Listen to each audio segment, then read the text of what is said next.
The Ishimura hangs in absolute dark, drifting 200 million miles from anyone who could help it, and for an entire week, nobody back on Earth even knows it has gone silent. Inside its corridors, the lights are dead. Blood has dried into shapes on metal walls that nobody will ever properly clean. Cargo containers sit half-loaded, frozen mid-task.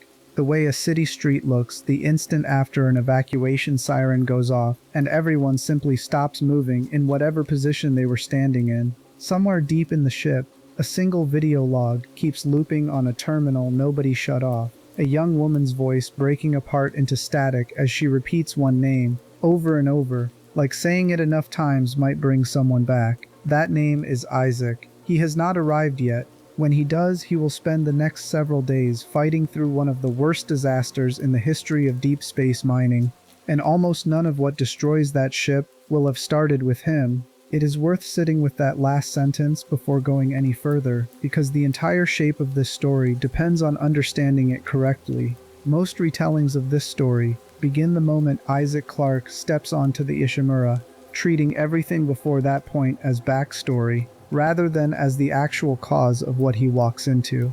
That approach misses the most important thing this story has to teach. The horror waiting for Isaac was not an ambush. It was the final stage of a process that had been building for nearly 3 centuries, through a religion founded on a lie, a corporation that ignored a warning it had every reason to take seriously, and a government willing to sacrifice an entire crew to keep one object out of the wrong hands. Isaac walks into the end of a story that other people had already been writing for a very long time.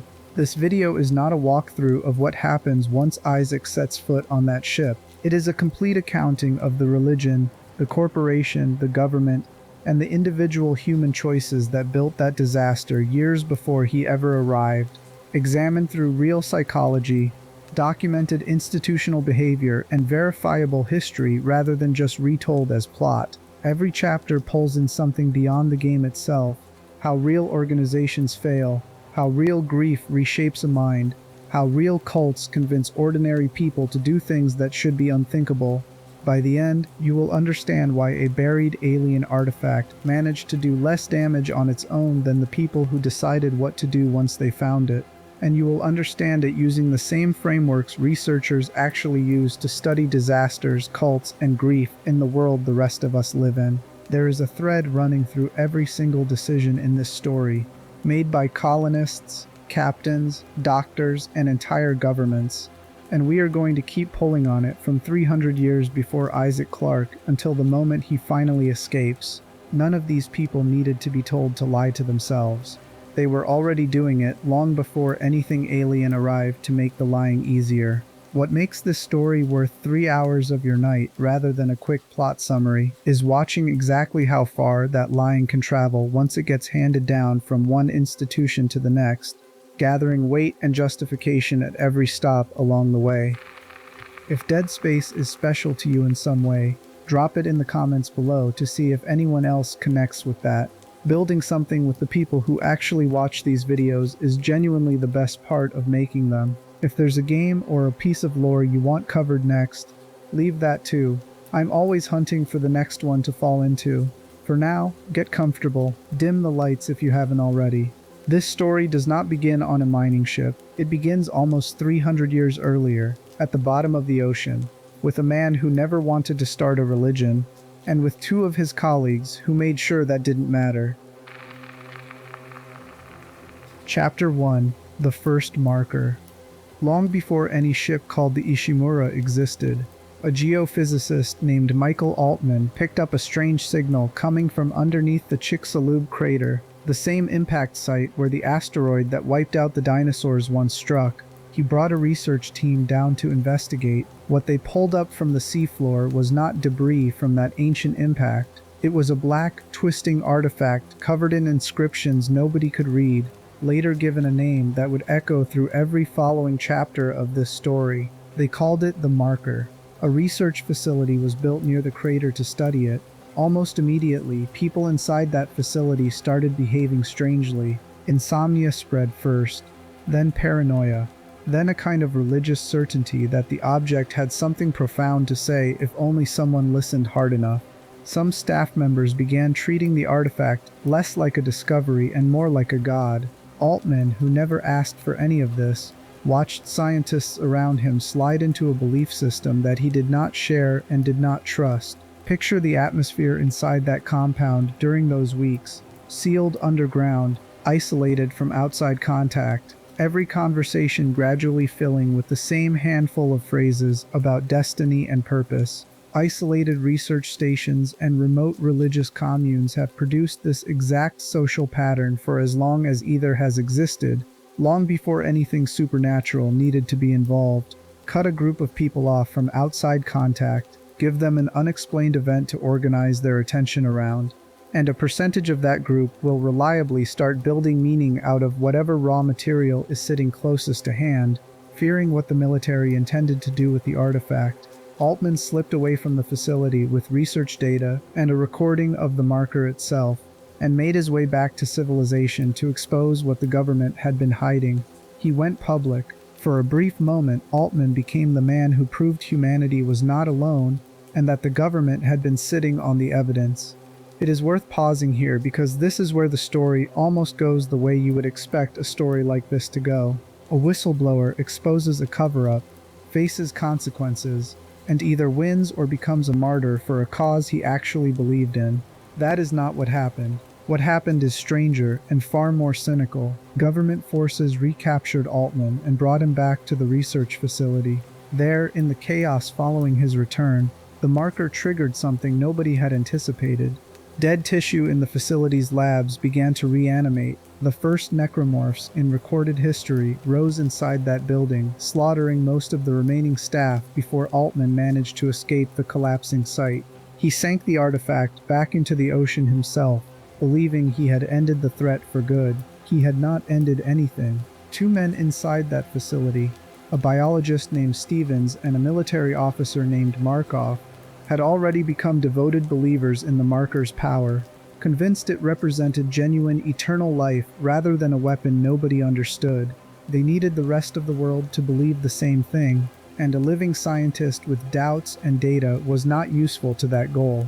A martyred prophet was. So Stevens and Markov murdered Michael Altman and quietly began rewriting what had happened, casting themselves as his loyal followers rather than his killers. This is the part that deserves real attention, because it is not unique to a fictional alien artifact. Throughout actual human history, the people who build a religious or ideological movement around a dead figure are very rarely acting on instructions that figure actually gave. They are building a story that serves their own goals, using a person who can no longer object to how they are being represented. A dead man cannot correct the record. He cannot clarify what he meant. He cannot refuse the title being placed on him. Silence, once someone is gone, becomes raw material that the living can shape into almost anything they want. And the more horrifying or unjust the death looks from the outside, the more powerful that raw material becomes. There is a useful concept from sociology that explains exactly why this pattern repeats so reliably across very different cultures and centuries. The early 20th century sociologist Max Weber studied how movements built around a single, magnetic founder tend to survive that founder's death, and he found they almost always go through the same transition. While the founder is alive, the movement runs on what Weber called charismatic authority, the sheer personal pull of one individual whose presence and conviction hold everything together. The moment that individual dies, the movement faces a crisis, because charisma cannot be inherited the way property can. What happens next, in case after case across history, is that the people closest to the founder convert that personal magnetism into something durable, fixed doctrine, formal ritual, an institution with rules that no longer depend on any single living person to enforce them. Weber called this process the routinization of charisma. Stevens and Markov were performing exactly this routinization in real time, except they were doing it for a founder who had never actually wanted to lead anything, using a death they had personally arranged rather than one that had simply happened to them. That is exactly what Stevens and Markov exploited. Altman's death was framed as an assassination carried out by a government desperate to suppress the truth about alien contact and the promise of eternal life. Public unrest over the cover-up grew quickly, fueled by genuine anger at institutions that actually had been hiding things. Around the year 2215, the Church of Unitology was formally founded in Altman's name, built on doctrine that the real Altman never preached and likely would have rejected outright. The theology that grew out of this lie is worth sitting with for a moment because it is internally consistent in a way that makes it dangerous. Unitologists came to believe that the marker held the literal key to eternal life, that human consciousness could be preserved and unified through an event they called convergence, and that suffering experienced in pursuit of that unification was not a warning sign but proof the process was working as intended. Pain became evidence. Mass death, when it eventually happened on a colony or a ship, could be reinterpreted by true believers not as catastrophe, but as the early, painful stages of paradise arriving on schedule. Once a belief system has been built so that the worst possible outcome confirms rather than disproves the faith, that belief system becomes almost impossible to reason someone out of. You cannot show a unitologist a room full of bodies and expect that image to function as a counter-argument, because their theology already absorbed that image in advance and labeled it sacred. Researchers studying high-control religious groups describe this exact feature as one of the clearest warning signs separating an ordinary faith community from something genuinely dangerous. Most belief systems treat catastrophe as something to be explained away or mourned. A small number of belief systems instead build catastrophe directly into their predictions, so that disaster, instead of disproving the leader, simply proves that the leader was right all along. We will watch this exact mechanism play out again and again as this story moves forward, on a colony, then on a ship, then inside the mind of the one man who manages to survive both. Unitology grew over the following centuries into one of the most powerful religious institutions in human space, with deep financial ties to mining corporations and quiet influence inside government agencies that publicly claim to oppose it. The church that began as two men's lie about a dead scientist eventually became wealthy enough and embedded enough to shape which company got which mining contract and which captain got placed in command of which ship. This is not simply a story detail meant to add texture. It is a direct illustration of how religious institutions, once they accumulate enough wealth and political access, frequently start operating less like spiritual communities and more like any other powerful stakeholder, quietly steering outcomes from behind the scenes, indistinguishable in practice from a lobbying firm or a major shareholder, regardless of what their public messaging continues to claim about salvation and unity. Keep that detail close. It will matter very soon, on a planet that should never have been touched in the first place, where a corporation, a colony manager, and a captain who all answered to this same institution were about to repeat almost exactly the disaster that had already destroyed an earlier research team 200 years earlier, simply because nobody who actually knew that history had any incentive to bring it up. Chapter 2. A colony that shouldn't exist. Almost 300 years after Michael Altman's death, a mining corporation called the Concordance Extraction Corporation, known throughout the story as the CEC, set its sights on a small, mountainous planet called Aegis VII. Scans showed deposits of silicon, osmium, and cobalt, rich enough to make the planet one of the most valuable finds in the company's entire history. There was only one problem. Aegis VII sat inside a region of space that had been quietly placed off-limits roughly 200 years earlier, and almost nobody at the company bothered to ask why a perfectly good mining target had been sealed away for that long. We will come back to that question later, because the answer turns out to be the single most important thing buried on that planet, and it has nothing to do with silicon or cobalt. The CEC ignored the restriction. In the year 2505, the company built an illegal colony directly on Aegis VII, investing what amounted to billions in equipment, housing, and infrastructure for an operation that was never supposed to exist on paper. Employees who joined the project were not naive about its legality. Many of them understood exactly what kind of operation they had signed up for and chose the paycheck anyway. which is worth remembering the next time this story tempts you to think of everyone trapped here as a simple, innocent bystander. Some of them were, many were not. For roughly 2.5 years, the colony operated without major incident. Then, in 2508, colonists digging deeper into the planet's crust uncovered something that was not a mineral deposit at all. They found an artifact that matched descriptions only a handful of devoted scholars within unitology had ever studied closely. They had found a marker. The effects arrived almost immediately, and they followed a pattern that should sound disturbingly familiar after everything covered in the previous chapter. Insomnia spread through the colony first, then came uneasiness, then dementia, then a sharp rise in violent incidents that colony management initially refused to take seriously. Internal reports from this period describe roughly 40% of the colony's population already showing symptoms before anyone in charge admitted there might be a connection to the artifact sitting in storage.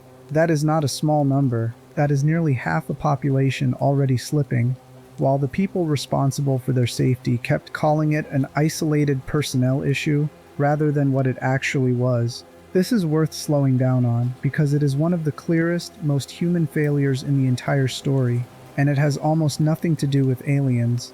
There is a name for exactly this pattern in modern accident research, developed independently of anything to do with mining colonies or space travel.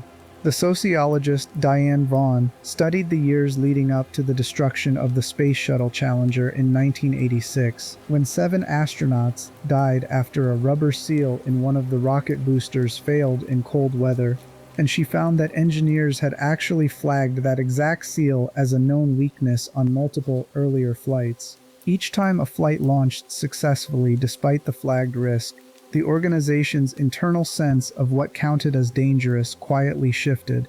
A problem that should have grounded the entire program instead became something engineers learned to live with. Because nothing catastrophic had happened yet, Vaughan named this process the normalization of deviance, the slow process by which a clearly unsafe condition stops registering as unsafe simply because it kept failing to produce a disaster on schedule. Aegis VII colony management was running the exact same process, just compressed into a few weeks instead of several years. The first violent incident tied to insomnia and hallucination should have triggered an immediate, full halt to operations near the artifact. It did not. The second incident, slightly worse than the first, should have triggered the same response. It also did not. By the time 40% of the colony's population showed documented symptoms, leadership had spent weeks quietly renegotiating with itself what counted as a crisis worth stopping for, the same way NASA managers spent years renegotiating what counted as an acceptable level of damage to a rocket booster seal. Institutions facing early evidence of a crisis will frequently choose denial over disruption because acknowledging the problem means admitting responsibility, halting operations, and absorbing a financial loss. Refusing to acknowledge it costs nothing in the short term, at least until the body count becomes too large to explain away. Aegis VII colony management chose the second option for as long as they possibly could. By the time they stopped being able to deny it, the colony had already passed the point where any amount of acknowledgement would have helped. Word of the discovery reached both CEC leadership and the Church of Unitology at roughly the same time, and the church moved with the kind of speed that only comes from genuine devotion. Using its quiet financial leverage inside the company, Unitology arranged for the artifact to be retrieved and prepared for transport, treating the discovery less like a corporate find and more like the return of a holy relic that had simply been waiting underground for the right believers to come looking. The colony's own administrator, a man named Hanford Carthusia, was himself a devoted Unitologist, which meant the people positioned to make calm, protective decisions about an unknown and clearly dangerous object were the same people most spiritually invested in believing it could only be good. As more colonists were exposed to the marker directly, dementia and aggression accelerated sharply. Suicide and murder rates climbed together, a grim pairing that tends to appear whenever a population loses both impulse control and hope at the same time. Among the colony's Unitologist faithful, a colony engineer named Deacon Abbott organized something far more deliberate than scattered violence. He led roughly 200 fellow believers in a coordinated mass suicide in the colony's public square, framing the act not as despair but as an early step toward the convergence their faith had promised them for centuries. Picture that for a second. 50 people in one place choosing to die together because a belief system that had been quietly rewritten by two liars 300 years earlier told them this was the path to paradise. There is an almost unbearably close real-world parallel here, and it deserves real attention rather than a passing mention. In November of 1978, more than 900 members of a religious group called the People's Temple died in a remote jungle compound known by the name of the settlement itself, Jonestown, after their leader Jim Jones ordered what he called an act of revolutionary suicide. Investigators who studied the event afterward found a set of conditions that line up almost point for point with what happened on Aegis VII. Members had been physically isolated from outside contact for months, their letters home censored, their access to outside information tightly controlled by leadership.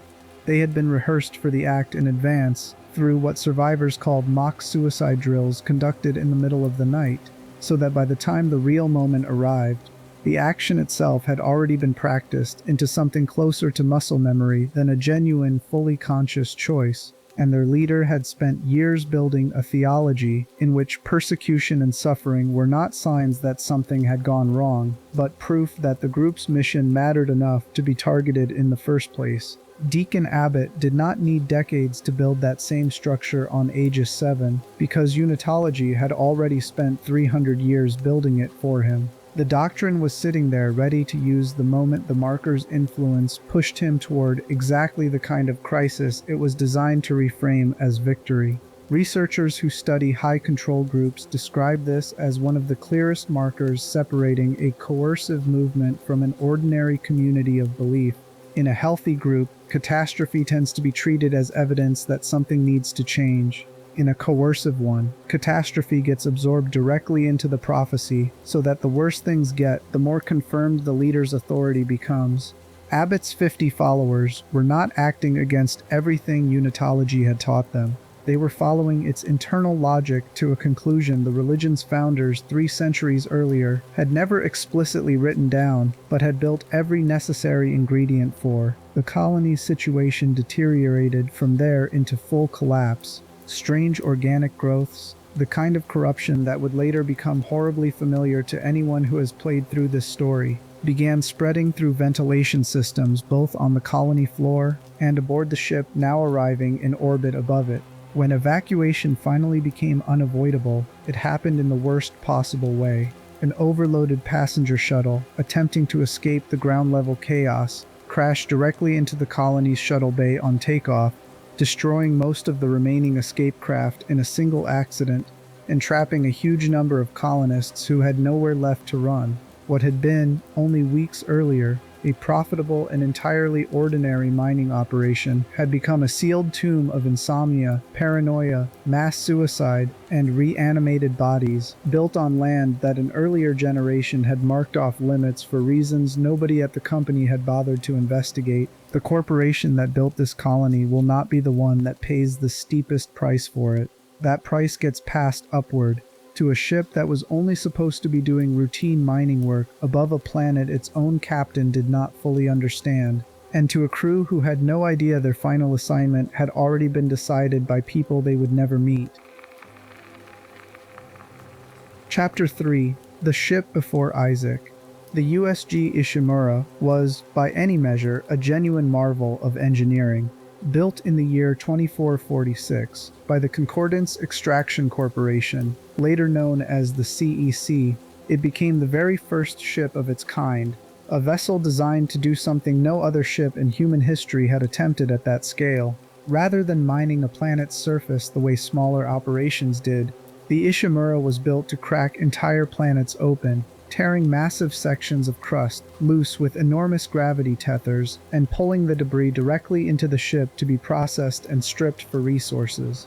It measured well over a mile from end to end, a length that is genuinely difficult to picture until you imagine standing at one tip of the ship and realizing the other end is too far away to see clearly. For decades, the Ishimura was treated as a symbol of human ingenuity, proof that a resource-starved species could keep surviving by literally taking planets apart one piece at a time. It is worth sitting with that idea for a moment, because there is something quietly unsettling about it even before any alien artifact enters the picture. A species that has run out of room to grow safely within its own boundaries often starts treating extraction itself as a kind of inevitability, a process too profitable and too necessary to ever pause and question. Planet cracking was marketed as salvation. Functionally, it was an entire economy built around tearing worlds apart faster than anyone could stop to ask what might be buried inside them. By the time the Ishimura was assigned to Aegis VII in 2508, it had already operated for over 60 years under a long succession of different captains, slowly approaching the end of its working life and scheduled decommissioning.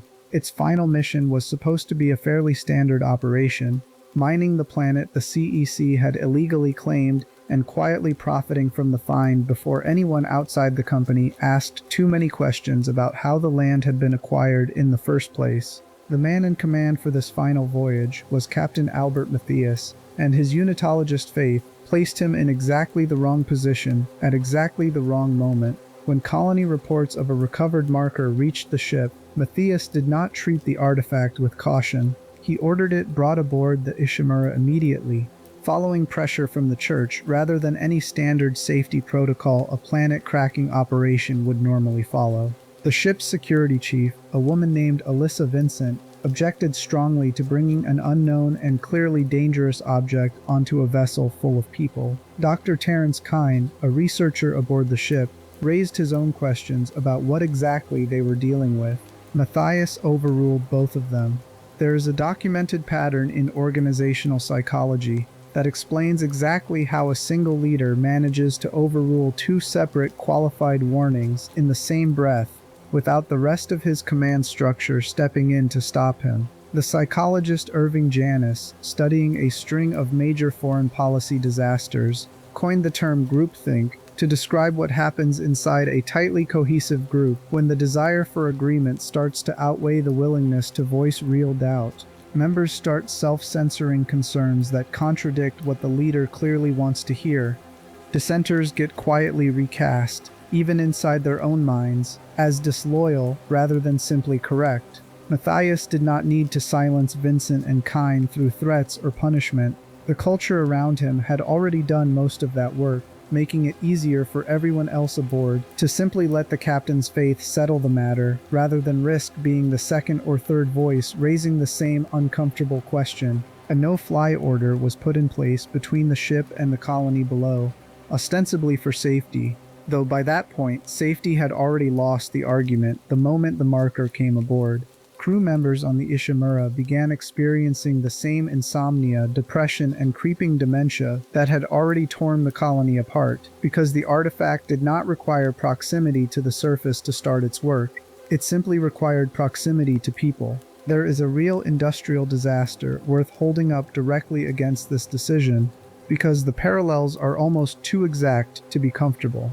In December of 1984, a Union Carbide pesticide plant in the Indian city of Bhopal leaked dozens of tons of a highly toxic gas into a densely populated neighborhood overnight, killing thousands of people in a matter of hours and leaving hundreds of thousands more with lifelong injuries. Investigations afterward found that the plant had been running with most of its safety systems out of commission, its trained staff reduced to cut costs, and its remaining workers undertrained for an emergency of that scale. On the night the leak began, employees who noticed the early signs of trouble were reportedly waved off by a supervisor who dismissed the warning as routine and said he would deal with it later after a scheduled break. Every formal investigation that was not directly funded by the company itself concluded the same thing. The disaster was not an unpredictable accident. It was the long-delayed result of warnings that had already been raised by people with direct knowledge of the danger, and overruled by people whose priorities sat somewhere else entirely. Matthias's decision to bring the marker aboard, against the direct objections of his own security chief and his own lead researcher, follows the exact same shape. The warning existed. The person with direct knowledge of the danger raised it clearly. The person with the authority to act on it chose a different priority instead, one shaped by faith rather than safety in this particular case, profit in bowels, and decided the risk was acceptable because the cost of stopping felt larger in the moment than the cost of continuing. Both decisions were made by people who almost certainly believed, sincerely, that they were making a defensible call given the information in front of them. Both decisions ended in mass casualties that nobody making the decision had to personally witness up close until it was already far too late to undo. What happened next aboard the Ishimura has been pieced together mostly through recovered logs and footage, since almost nobody who lived through it survived to tell the story directly. As the colony below descended into full chaos, surviving colonists scrambled toward any shuttle that could reach the Ishimura.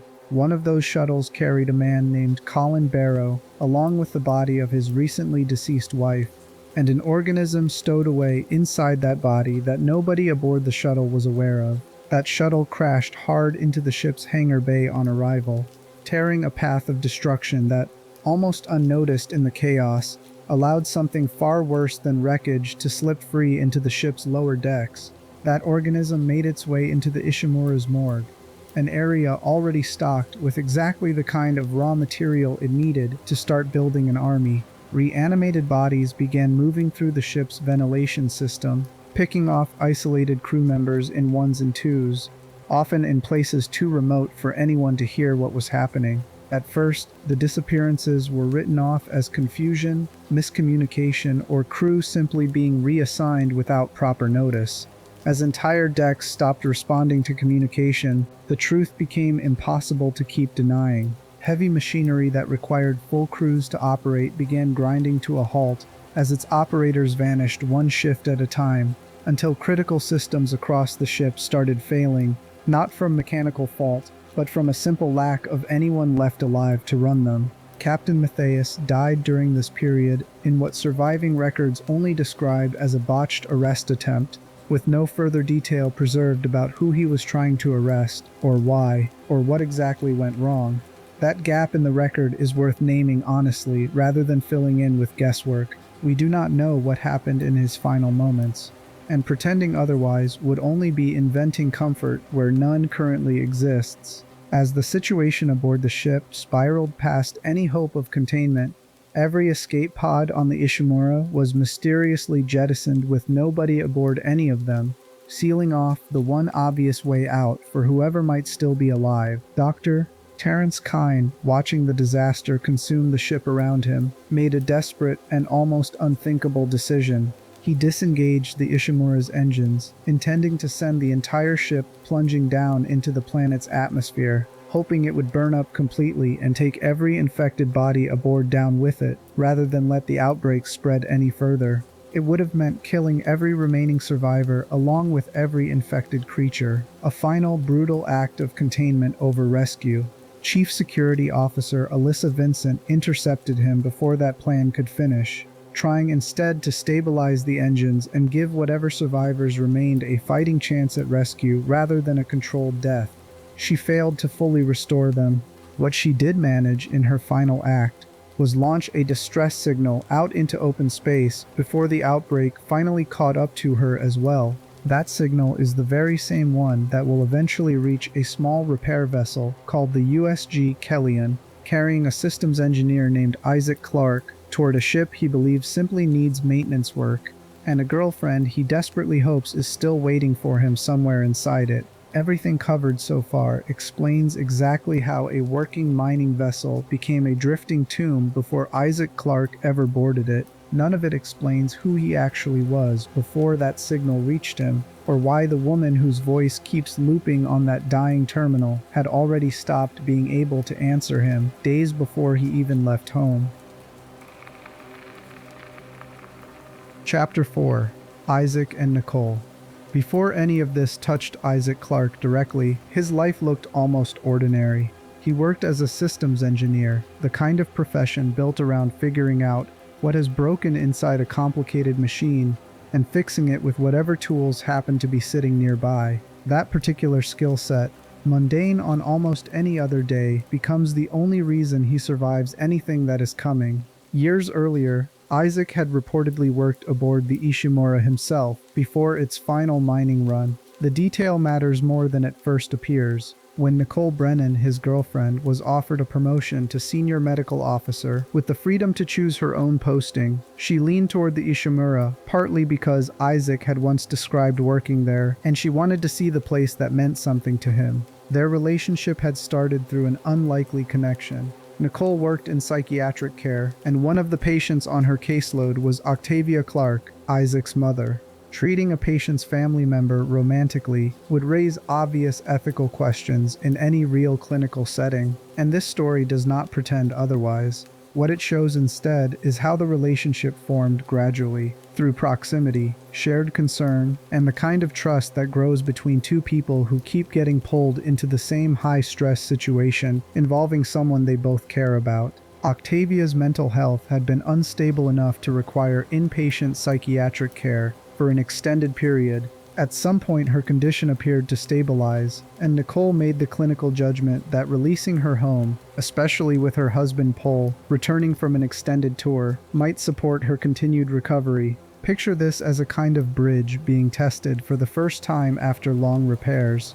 It can hold weight in calm conditions and still fail completely the moment real pressure returns. This is a genuine and recognizable dilemma inside mental health treatment broadly, not a flaw unique to one fictional doctor.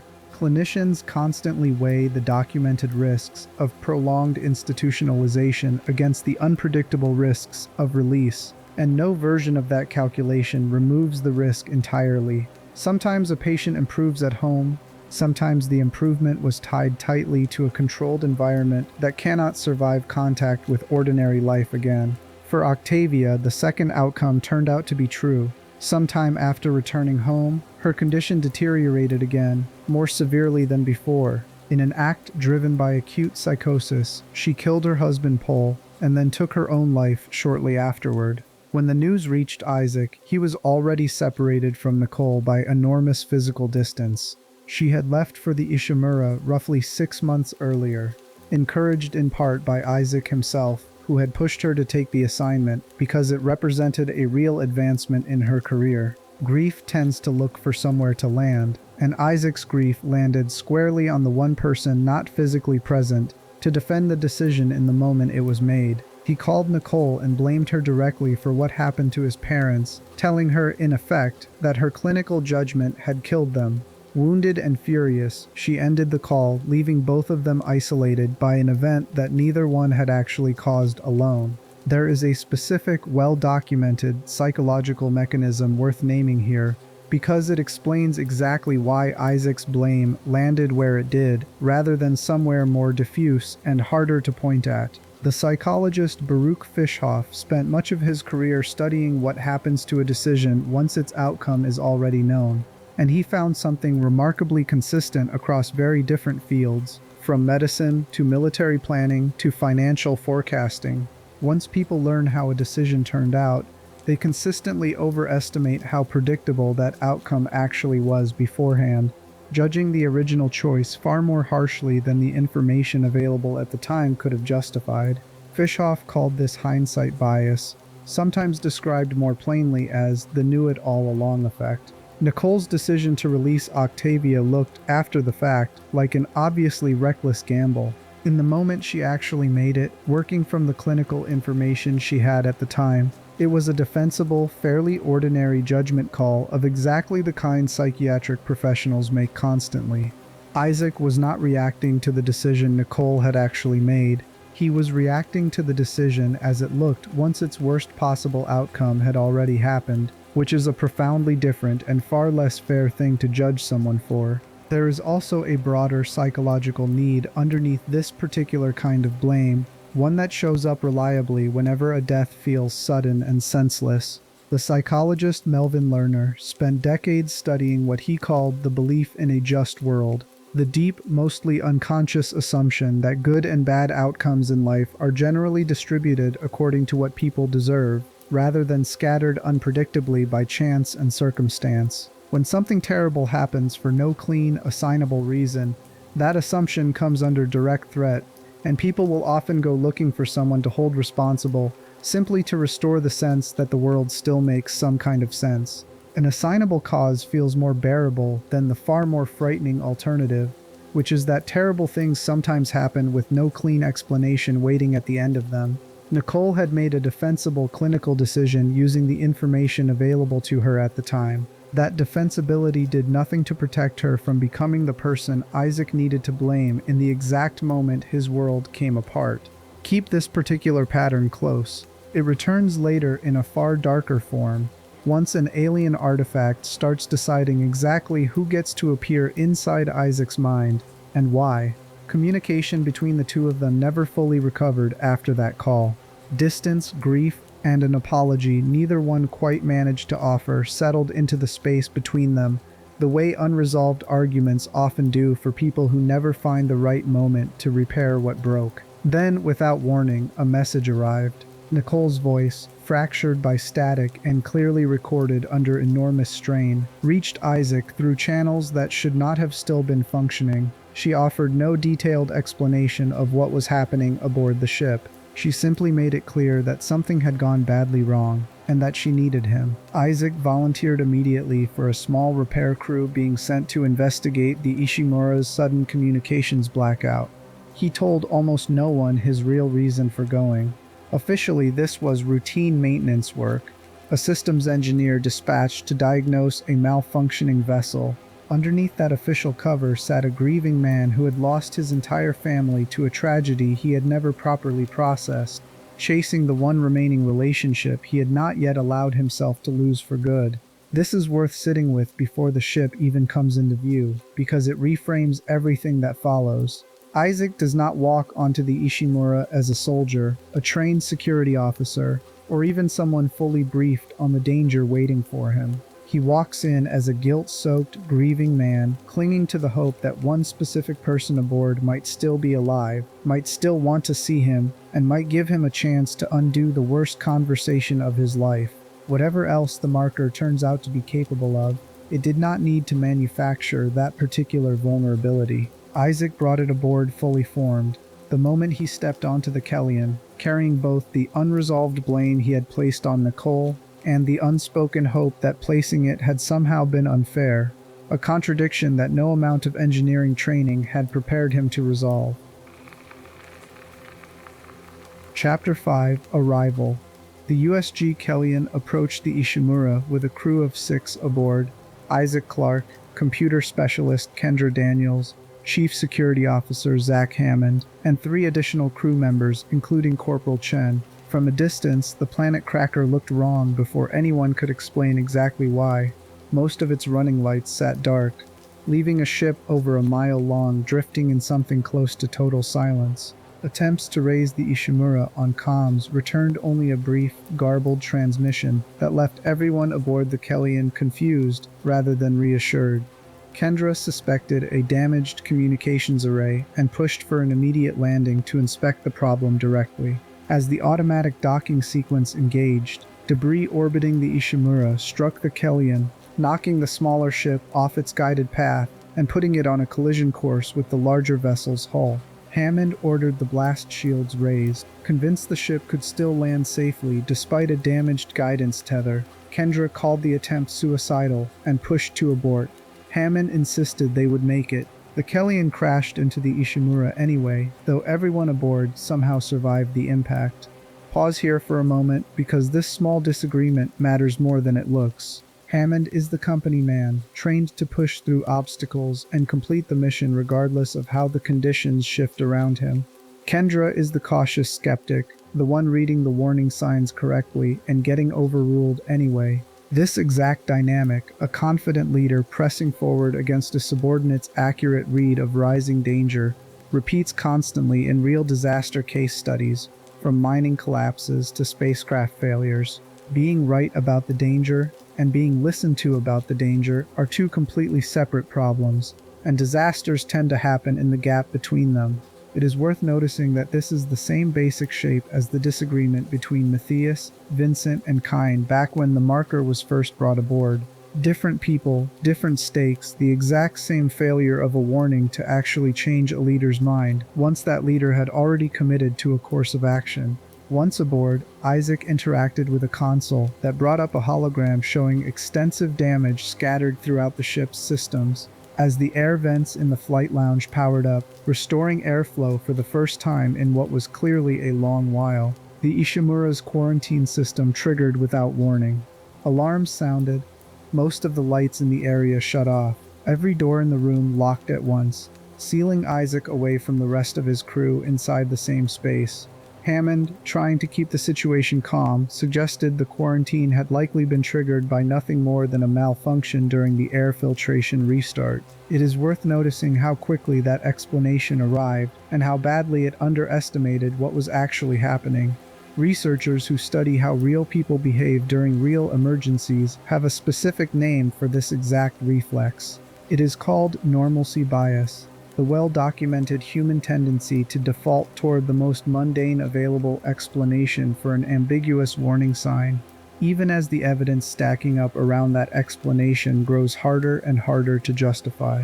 One widely cited estimate puts the share of people who display some form of normalcy bias during an actual disaster at roughly 80%, which means Hammond's instinct was not an outlier or a personal failing. It was close to the statistical default for how human beings respond to an alarm that does not yet match anything in their prior experience.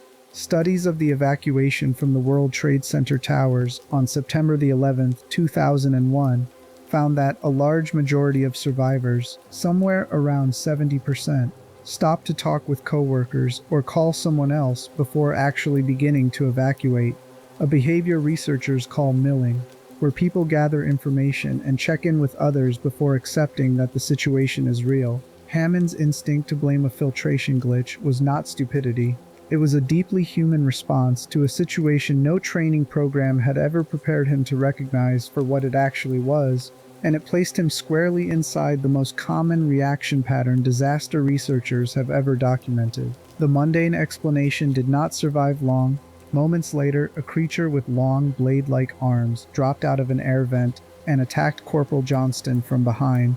The crew of the Kellyan finally understood why the Ishimura had gone silent. Most of its people had not simply disappeared. They had been transformed into something hostile, and that something was now actively hunting whoever was left. Isaac, unarmed and cut off from the others by the quarantine lockdown, had nothing available to him but his own legs. He fled through the flight lounge with a pair of these creatures, later identified as slashers, closing the distance behind him, eventually taking shelter inside an elevator long enough to catch his breath and reassess. This is worth slowing down on, since it is the first moment the story asks the audience to sit inside acute, immediate physical terror rather than observe it from a comfortable distance.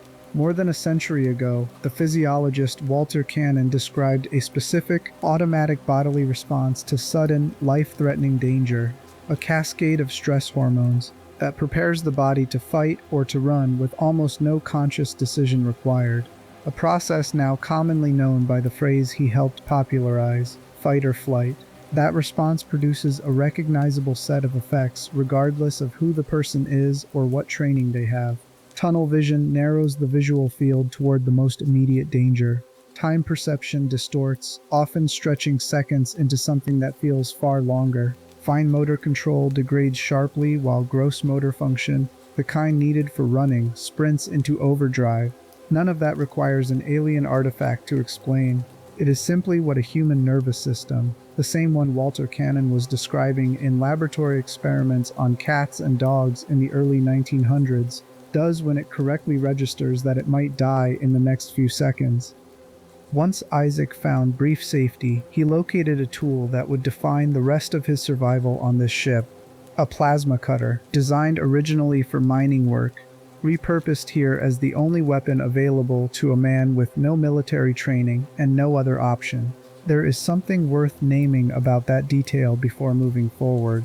Isaac never becomes a soldier over the course of this story.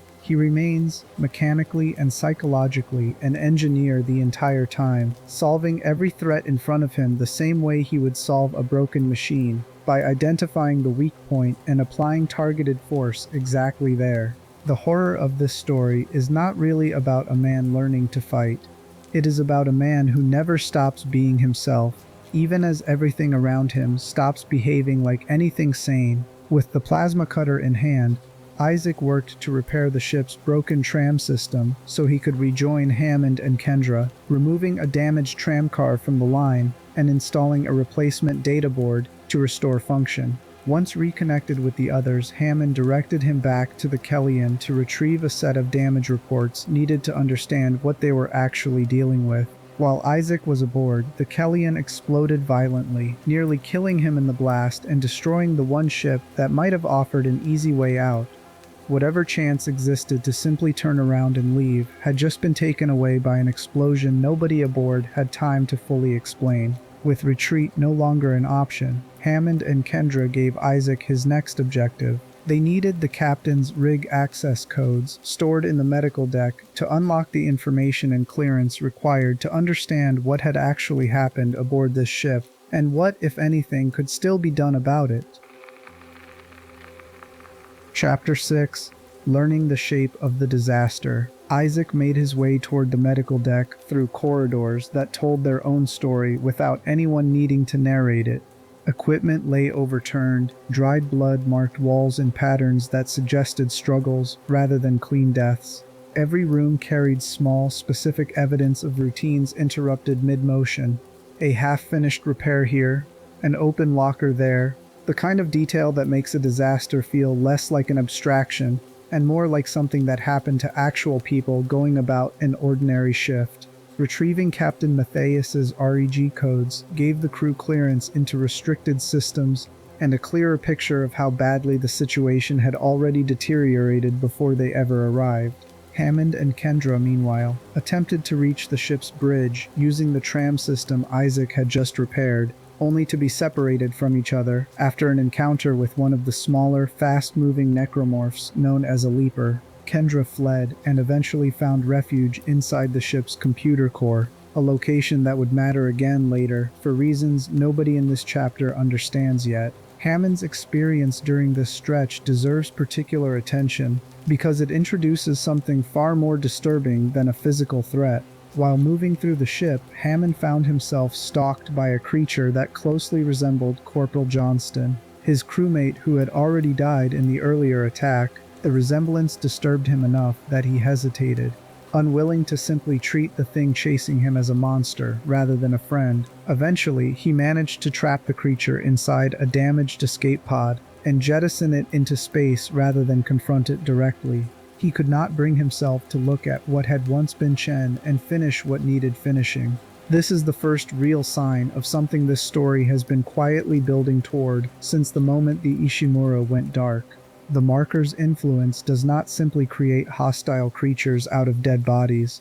It also begins reshaping the minds of the living who remain nearby, even those who have not yet stepped foot on the planet below. There is a real, well-documented limit to how long a healthy human mind can run without sleep before it starts producing exactly this kind of distortion, and the clearest demonstration of it on record involves no alien technology at all. In December of 1963, a 17-year-old student named Randy Gardner attempted to set a record for staying awake, eventually reaching 11 days without sleep under the supervision of a Stanford researcher named William Dement.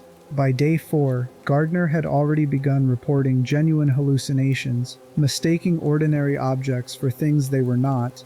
By day 5 through 7, those hallucinations had grown more vivid, his speech had begun slurring, and a real, documented paranoia had set in alongside his confusion. None of that required anything supernatural to produce. It required only a human brain pushed past the point it was ever designed to function without rest. Hammond and the rest of the surviving Kellyan crew had, by this point in the story, already gone well past the threshold where Gardner's own mind started fabricating things that were not there. Add grief, isolation, and constant mortal danger to that same nervous system, and the line separating a frightened man's imagination from a fully formed hallucination starts to blur in ways that are difficult to predict and even harder to manage. Hammond is not weak for hesitating at Chen's face. He is a man whose brain, under entirely real biological strain, started lying to him about what he was looking at, exactly the way Randy Gardner's brain started lying to him about ordinary objects on a high school gymnasium floor, and he had no way of knowing that yet. Isaac experiences his own version of this slippage during this stretch of the ship, catching glimpses and half-heard sounds that do not fully resolve into anything he can act on. None of it has become undeniable yet. It simply sits there, quiet and accumulating, the way water damage spreads behind a wall long before anyone notices the paint starting to bubble. Kendra, watching all of this unfold from her temporary safety inside the computer core, begins demonstrating a level of system access and technical fluency that goes slightly beyond what a standard computer specialist would typically need for a routine repair assignment. Nobody comments on it directly in this stretch of the story. It simply happens quietly in the background, the kind of detail easy to miss the first time through and impossible to ignore once you already know where this is heading. Watch how she navigates restricted systems without hesitation, how quickly she locates information buried behind clearance levels that should have taken far longer for an outside contractor to crack. A pattern repeats here that shows up constantly in real undercover operations as well, where the very competence meant to make an asset valuable to whoever sent them is also the thing most likely to give them away to anyone paying close enough attention before the official reveal arrives. Further into the ship, the crew begins picking up fragmented references to a scientist named Chalice Mercer, a doctor whose name appears attached to increasingly disturbing footage and research notes scattered throughout the medical deck. What little surfaces about him in this stretch suggests a man who has not simply survived the outbreak around him. He appears to have found something inside it worth staying for. That discovery, and the doctor behind it, is where this story goes next. Chapter 7. The Doctor Who Worships the Dark. Deeper into the medical deck, Isaac finally came face to face with the man whose name had been trailing him through scattered logs and footage for the better part of a day. Dr. Chalice Mercer did not run from him. He did not hide exactly either. Isaac found him standing calmly behind a thick glass partition in one of the medical labs, speaking through the barrier with the relaxed tone of a man giving a tour rather than a survivor explaining how he had stayed alive. Mercer spoke openly about his plans for the necromorphs surrounding them, describing an intention to transport specimens back to Earth, and revealed a level of detailed knowledge about something he called the hive mind that suggested he understood the outbreak far better than anyone else still breathing on this ship. Before this conversation began, weeks earlier on the colony below, a miner named Brant Harris had been struggling with the same insomnia and hallucinations spreading through everyone exposed to the marker. In a moment of psychotic confusion, Harris killed a nurse who had been assigned to care for him. Rather than being removed from the situation entirely, he was instead transferred into Mercer's custody, where the doctor saw not a man in crisis, but a resource. Mercer believed the marker's signal had embedded information directly inside Harris's brain, and he intended to extract it through whatever experimentation that required. What emerged from those experiments was not information. It was a creature the surviving logs call the Hunter, a regenerating horror built from a man who had needed psychiatric help and instead received a scalpel. This is worth sitting with before going any further into what Mercer does next, because it sets the tone for every choice that follows. A psychotic episode triggered by a documented, real psychological response to extreme sleep deprivation and dementia became, in Mercer's hands, raw material for an experiment nobody asked him to run. He looked at a suffering human being and saw an opportunity rather than a patient. Once a mind has crossed that particular line, the line where another person's suffering becomes simply useful, almost anything that follows becomes possible to justify. There is a real, documented case in human history that follows this exact same shape, and it deserves to be named directly rather than left as a vague allusion. Beginning in 1932, The United States Public Health Service launched a study in Tuskegee, Alabama, intended to observe the natural progression of untreated syphilis in several hundred black men, the majority of them poor sharecroppers. The men were never told they had syphilis. They were told only that they had bad blood, a vague local term, and were offered free meals, medical exams, and burial insurance in exchange for participating in a study they did not fully understand. When penicillin became a widely available, reliable cure for syphilis in 1947, the doctors running the study did not offer it to the men. They withheld treatment deliberately, for decades, specifically because giving the cure would have ended the very condition they were studying, and they had already decided the knowledge gained from watching the disease progress untreated mattered more than the men's actual survival. The study continued for 40 years, ending only in 1972 after a public health worker leaked the details to the press, by which point dozens of participants had already died from a disease that had been fully curable for the last quarter century of the study's existence. What makes the Tuskegee study so useful for understanding Mercer is not simply its cruelty. It is how thoroughly the doctors involved appear to have convinced themselves they were serving something larger than the men in front of them. They were not torturers in their own minds.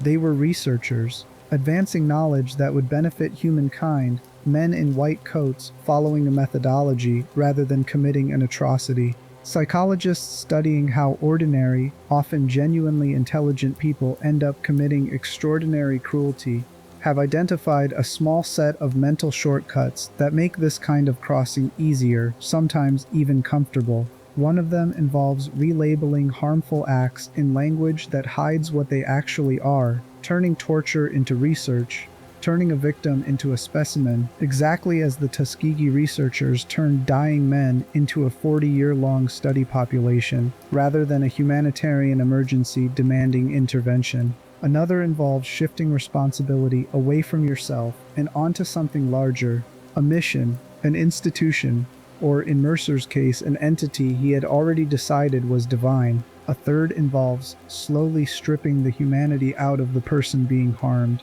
until they stop registering as someone capable of pain and start registering only as material. Mercer appears to have used all three at once. He was not researching the marker for the church or for science. He had simply become a man preparing offerings for something he had already decided was God, and a man who believes he is serving God rarely feels the need to ask whether God's preferred methods are ethical. The same way researchers convinced they were advancing medical science rarely felt the need to ask whether withholding a known cure from dying men for 40 straight years was something they could justify to the men themselves. After this first conversation, Mercer released the hunter directly into Isaac's path, forcing him to retreat back toward the security station and into the emergency room. Mercer reappeared again behind glass there, still calm, still narrating, still entirely unwilling to simply let Isaac pass without delivering more of whatever philosophy he had constructed for himself. Once Isaac managed to retrieve a recombinant tissue sample from the doctor's own office, Mercer interrupted a video call Isaac was having with Kendra and vented all the oxygen out of the entire wing into open space. A casual, almost playful act of violence from a man who clearly no longer measured cost the way anyone sane would. Once the air was restored, Isaac found him again in the cryogenics treatment chamber, where Mercer delivered something closer to a sermon than a threat, describing his plan to unleash the necromorphs on Earth itself before releasing his creation once more and simply walking away, as though the conversation had reached its natural conclusion and there was nothing left to discuss. He had moved past needing Isaac to understand him. He simply wanted to be witnessed. This particular detail deserves a slower look because it is a recognizable feature of certain extreme belief systems, not just a quirk written into one fictional character. People who have fully surrendered to an ideology that promises ultimate meaning often stop trying to convert the people around them and start performing for them instead, treating disbelief in the listener as a temporary, almost irrelevant condition that the coming revelation will eventually correct on its own. Mercer was not trying to win Isaac over. He was simply narrating his own importance to anyone still capable of hearing it, certain that history, or the marker, or whatever he believed waited on the other side, would prove him right regardless of what one frightened engineer thought of him in this moment. Isaac continued gathering what he needed, the navigation cards required to access the shuttle that might eventually get him off this ship, while Mercer taunted him over the radio link at intervals, unleashing the hunter on him one final time before falling silent.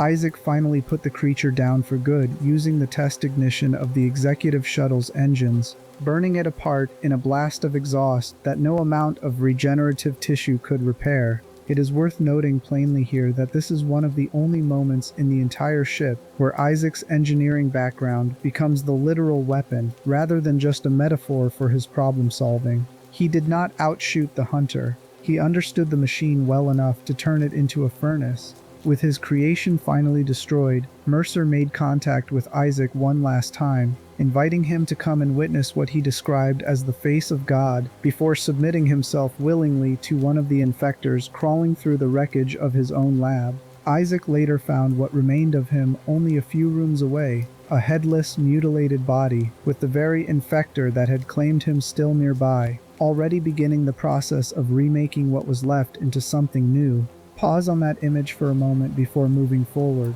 because it closes Mercer's arc with a kind of grim symmetry that is easy to miss in the chaos of getting through the rest of the ship.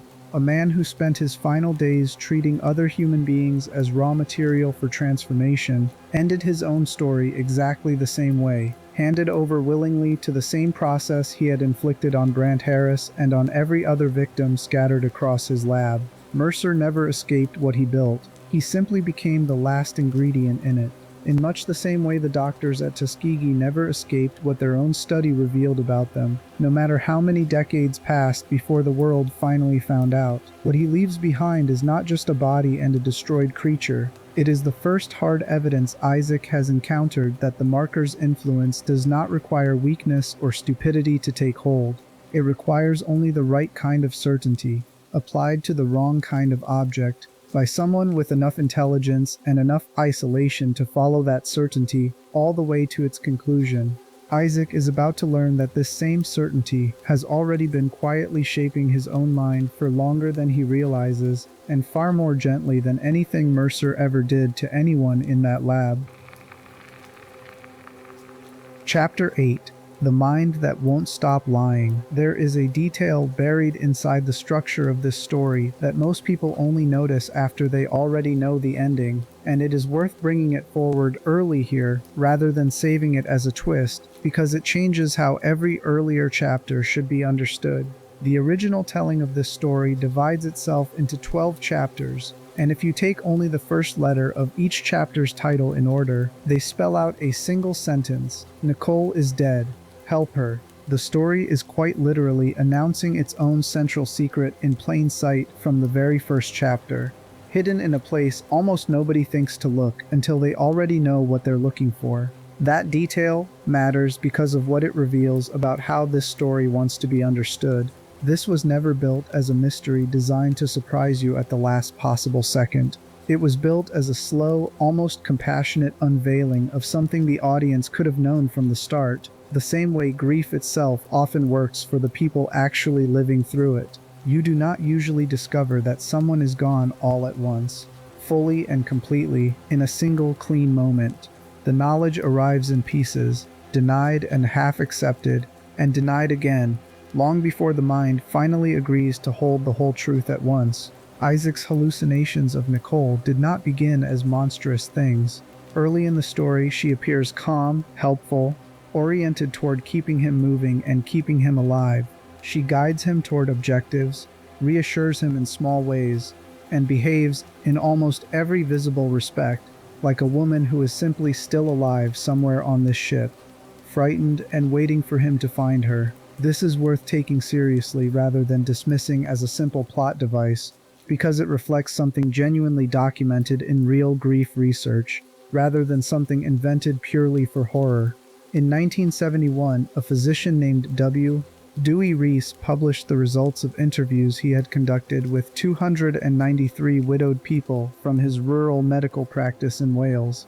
asking each of them whether they had ever experienced a hallucination or a felt presence of their dead spouse. The results surprised him. Nearly half of his sample, 46.7%, reported some form of the experience, the most common being a simple sense that the dead spouse was still present somewhere nearby, reported by 39.2% of those interviewed.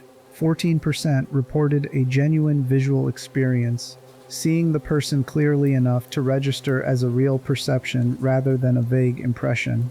13.3% reported hearing their voice. Later researchers studying the same phenomenon in different countries found numbers that ran even higher in some cultures. A study of widows in Japan found that 90% reported sensing their deceased spouse's presence, and notably, almost none of those women expressed any concern about their own sanity, because their culture had already built a framework that treated the experience as normal and even spiritually meaningful, rather than alarming. The neurologist Oliver Sacks, in his book on hallucinations, recorded a particularly striking account from a widow named Marion, who described coming home one evening to the sound of her late husband's voice greeting her exactly the way he always had, clear, strong, and entirely convincing in the moment before the illusion settled and she remembered he was gone. Researchers who have studied this phenomenon across many separate populations have found something consistent and, in a strange way, almost comforting.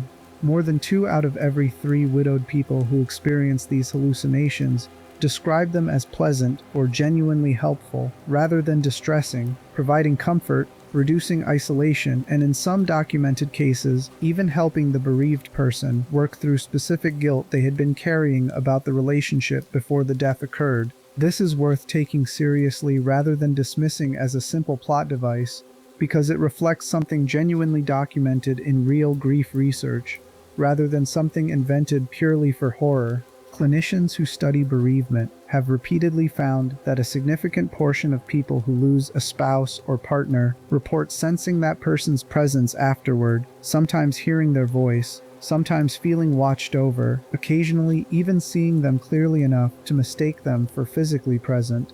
These experiences are common enough among grieving adults that many researchers now consider them a normal, even adaptive part of processing loss, rather than a sign of serious mental illness. The mind, faced with an absence it cannot fully accept yet, sometimes manufactures presence instead, not as a malfunction, but as a kind of bridge it builds for itself, while it works up the strength to cross into full acceptance. Isolation and extreme stress make this tendency stronger, not weaker, and there is a specific, well-documented body of research describing exactly this intensification under conditions far more extreme than ordinary grief.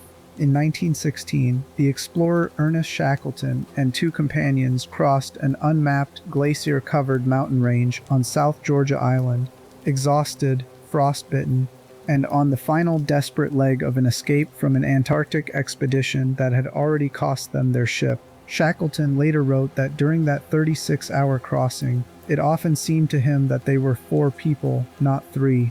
He said nothing about it at the time. Afterward, both of his companions independently admitted they had felt exactly the same thing. A 4th, unseen presence walking alongside them, offering a kind of steadying calm none of them could fully explain. The poet T.S. Eliot was so struck by Shackleton's account that he wrote a version of it directly into one of the most famous poems of the 20th century, and the phenomenon has carried the name the third man factor ever since. What makes this phenomenon worth bringing into this particular story is how reliably it has been documented since, across people with no connection to Shackleton or to each other. The mountaineer Reinhold Messner sensed a companion guiding him around an obstacle during his solo climb of Everest in 1980. The climber Frank Smythe, alone and oxygen-starved high on Everest in 1933, felt the presence beside him so vividly that he instinctively broke his ration of food in half to share it with someone who was not actually there. Researchers studying the pattern across solo sailors, shipwreck survivors, soldiers, and disaster victims have found a consistent set of conditions that seem to trigger it: extreme physical exhaustion, sensory deprivation, isolation, and genuine sustained mortal danger. Isaac, alone on a ship that had already killed nearly everyone who once worked there, exhausted past any reasonable limit, terrified for days without real rest, sits inside almost the exact same set of conditions that produced a fourth companion for three frostbitten men crossing a mountain range nobody had ever mapped. This is the part of the story that deserves real respect, rather than simple horror framing. The marker did not need to invent Isaac's vulnerability to grief, isolation, and exhaustion. That vulnerability was already sitting there, fully formed, the moment he boarded the Kellyan, still carrying an unresolved fight with the woman he loved, and an unprocessed death he had never let himself fully grieve. What the marker did was something closer to recognizing an open wound and pressing on it with exquisite precision, shaping a hallucination that already matched the exact emotional shape of what Isaac most needed to believe, using raw psychological material that a Welsh physician, a Stanford sleep researcher, and a half-frozen Antarctic explorer had all already independently documented in human beings who never once encountered anything alien in their lives. That precision becomes harder to ignore the longer the story goes on. Nicole's appearances slowly grow stranger, her words occasionally lining up with phrases used elsewhere by people deep in the grip of the marker's influence. The kind of overlap that should feel reassuring and instead feels faintly wrong in a way that's difficult to name at first. A miner consumed by the same signal once begged for something to be made whole again. Nicole, somewhere in these same corridors, asks for something disturbingly close to the same thing. Isaac does not consciously register the echo. The audience, watching closely enough, starts to. None of this announces itself as a lie all at once. It accumulates instead, the same way the corruption spreading through the ship's vents accumulates, slowly enough that a person standing inside it can convince themselves, for a long time, that nothing has fundamentally changed yet. Isaac keeps moving forward, keeps trusting the voice guiding him, because the alternative, accepting that Nicole might already be gone, is simply too large a thing to hold, while also trying to survive everything else this ship is throwing at him in the same breath. That is the real cruelty hiding underneath this particular thread of the story. It is not that an alien signal can manufacture a convincing hallucination of someone you love. It is that grief, exhaustion, and isolation can already do most of that work on their own, with no artifact required. Documented in widows in rural Wales and frostbitten explorers in the Antarctic alike. And that the people most desperate to believe a comforting lie are often the easiest people in the world to keep lying to. Chapter 9. What Kendra was really sent to do. Dr. Terence Kyne had spent days trying to understand exactly what the marker was and what it actually wanted. And by the time Isaac finally crossed paths with him directly, Kyne had reached a conclusion he was desperate to act on before it was too late to matter. He believed returning the marker to its original pedestal on Aegis VII would put the massive creature controlling the outbreak, the one he and Mercer both called the hive mind, back into a dormant state, ending the infestation that had already consumed nearly everyone he had known on this ship. He showed Isaac recovered footage of that creature to make his case, and Isaac, exhausted and still believing Nicole might be waiting for rescue somewhere ahead of him, agreed to help.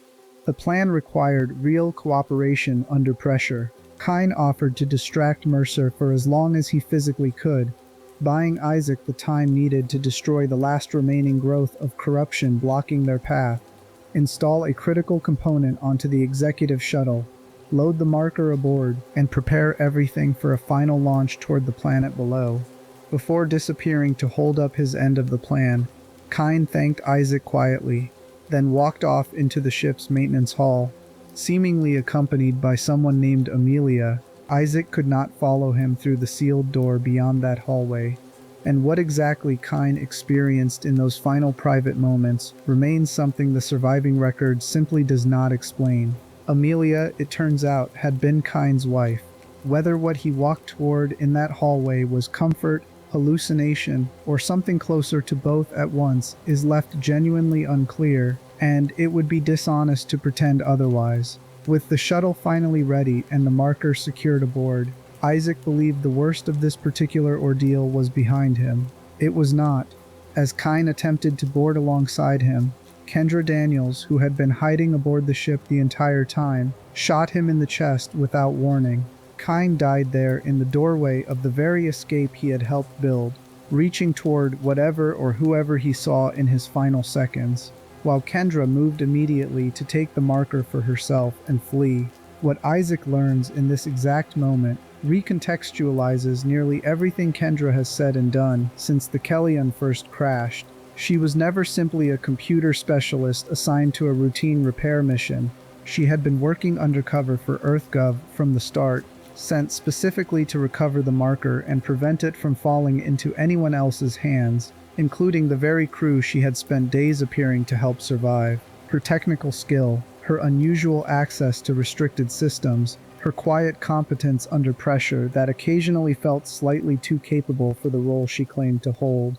None of it had been an accident, it had been training. There is a useful psychological concept worth bringing in here to understand exactly what Kendra had been carrying underneath that competence for days.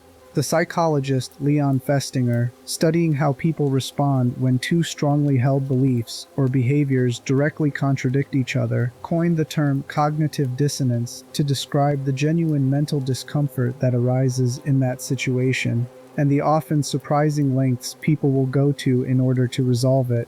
Kendra's mission required her to view Isaac as an asset to be managed and, if necessary, sacrificed in service of recovering the marker. Her days spent surviving alongside him, watching him repeatedly risk his life and keep both of them alive through circumstances neither of them had trained for, appear to have generated something closer to genuine respect and concern. The exact opposite of the detachment her actual assignment required, holding both of those things at once, the operative's cold mission and the survivor's real affection, produces precisely the kind of internal contradiction Festinger spent his career studying. Kendra did not resolve that contradiction by abandoning her mission. She resolved it the way many people under this kind of strain do, by compartmentalizing, treating the betrayal and the affection as two separate, non-overlapping facts that did not need to be reconciled until the exact moment circumstances finally forced the issue. Isaac's reaction in this moment was not entirely his own anymore, and that distinction matters. By this point, the marker's influence had embedded itself deeply enough in his mind that his desperation to keep the artifact moving toward the planet rather than away from it no longer felt like a choice he was actively making. As Kendra's shuttle attempted to pull away with the marker aboard, something inside Isaac, something the marker had quietly been cultivating since long before he ever set foot on this ship, forced that shuttle back toward the Ishimura instead. Kendra, suddenly without an escape route, was left with nothing but an emergency pod, which she used to flee down toward the planet's surface alone, landing somewhere in the same wreckage Isaac would soon be fighting through himself. Isaac, still accompanied by the woman he believed was Nicole, regained control of the shuttle and made his own way down to Aegis VII, finally reaching the pedestal site where the marker had first begun this entire catastrophe centuries earlier. Placing the artifact back into position triggered an immediate, massive pulse of energy, one that imprinted the marker's own replicating blueprint directly into Isaac's mind and into the mind of the woman standing beside him. It was here, on the planet itself, that Kendra finally caught up to them again, holding the woman Isaac knew as Nicole at gunpoint, and forcing him to confront something he had been quietly, desperately avoiding since long before this mission ever began. Kendra played the rest of Nicole's original video message for him in full, the message Isaac had never let himself watch to its conclusion. It showed Nicole's actual death, recorded days before the Kellyan ever arrived. The woman standing in front of Isaac right now, the one who had been guiding him through this ship for days, was not Nicole at all. She was a hallucination, a projection built entirely from the marker's influence on Isaac's mind, wearing Nicole's face and voice and presence for every single moment she had spent guiding him through this ship. There was no second survivor. There had only ever been Isaac, and the grief the marker had learned to weaponize. There is a recognized clinical term that describes something close to what had been happening to Isaac, even if his case had no true second party involved. What the marker had constructed was a sustained, externally imposed delusion. one tailored with surgical precision to the specific shape of his grief. The artifact had not simply driven people mad at random, it had learned what Isaac loved most and handed it back to him as a leash. With nothing left to anchor the illusion, the Nicole construct began to break apart in front of him.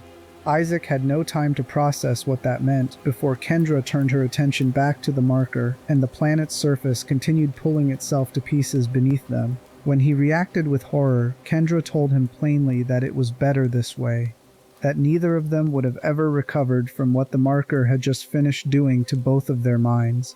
That sentence deserves to sit there for a moment before anything else happens, because it is one of the only moments in this entire story where someone working for the institutions causing all of this damage says something that sounds almost like mercy.